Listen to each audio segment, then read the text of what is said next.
This poor Cheetah has had such bad luck lately. The last 2 times, and that's the last 2 videos we've had of it, it has broken really quickly. So we're gonna replace that upper control arm and we're gonna run it really hard again, just like always. I think it's supposed to be a little bit warmer out today, so hopefully that will allow these parts to flex instead of snap. And hopefully the Cheetah will come home in one piece and happy as ever. We also reinforced this body last time we had it out, and it didn't do well at all. Breakages here around the body post. A big nasty crack right here in the front. We lined this one with Herculiner truck bed liner, so we'll be able to take it out for another round of testing. So we're gonna replace these broken parts real quick and then give her another go.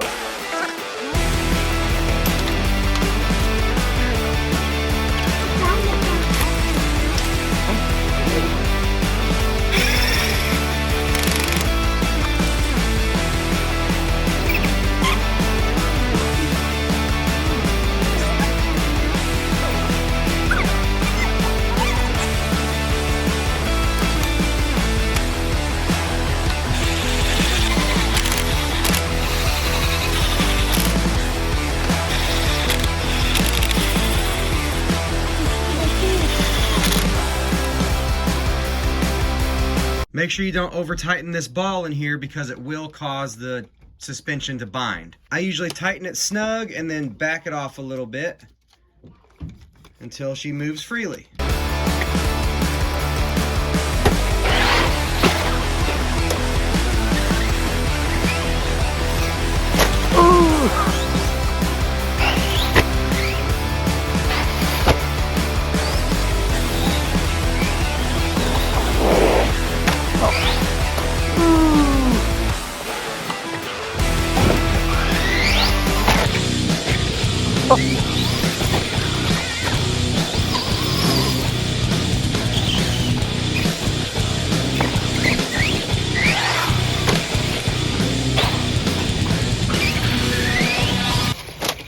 Oh my God.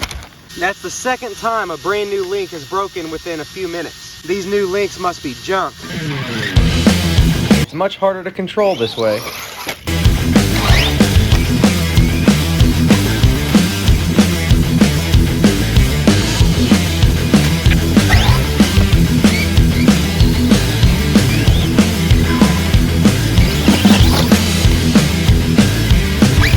The run-up is a bit sketchy, but I'm thinking about putting a ramp right here and then jumping the Creighton all the way down to the bottom of this stairwell. Problem is, there's a lot of obstacles to avoid here.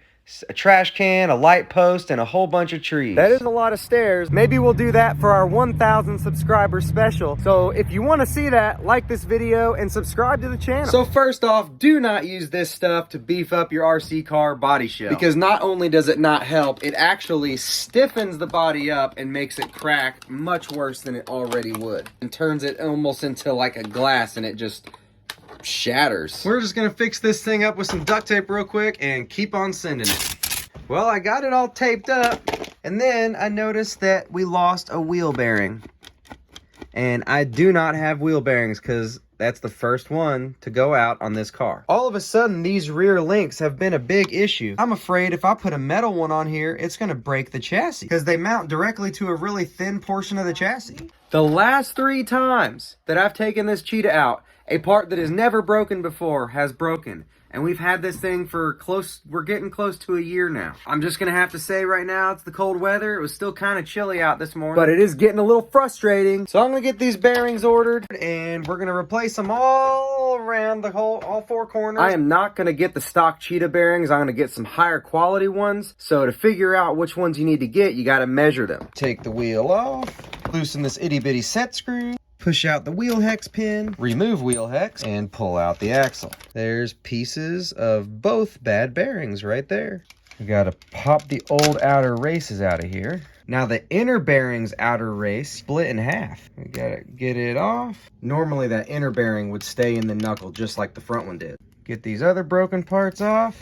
Now when you measure a bearing for replacement, you measure the inside diameter of the inner race, the outside diameter of the outer race, and then the thickness. So this one is a 10 by 15 by 4. Here's a smaller bearing that's not destroyed, but you measure the inner race, the diameter of the outer race, and then the thickness of the bearing. And these are measured in metric because no one wants to say 25/64 by 19/32 by 5/32. That'd just be nonsense. But anyway, I found the bearings I'm going to order, and these are it. I'll put a link in the description for them. And when they come in, we'll fix it up and we'll send it even harder. I'm also going to replace this inner wheel hex because all that friction damaged it. Now I'm just going to twist one of these link ends off one of these older links. I actually have to try to use this to cut new threads in here because being that this is our last good end link, it's actually made to be on the outside, so it's got reverse threads in it. And that actually went on quite easily. Now this link actually popped off of its ball stud a couple times before it actually broke. So in the hopes of trying to prevent that and maybe keep it from breaking, I'm gonna put a washer on this screw.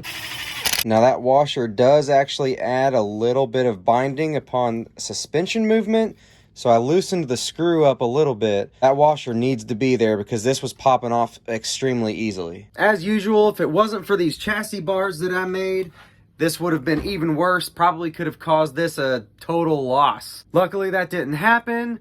The Cheetah's gonna be alive again real soon, and hopefully we can get it to last longer than 5 or 10 minutes. On our next video, we actually have an awesome run on my favorite car that we own. If you think you know which car that is, go ahead and put it in the comments. Take a guess if you want to, and we will see you in a few days.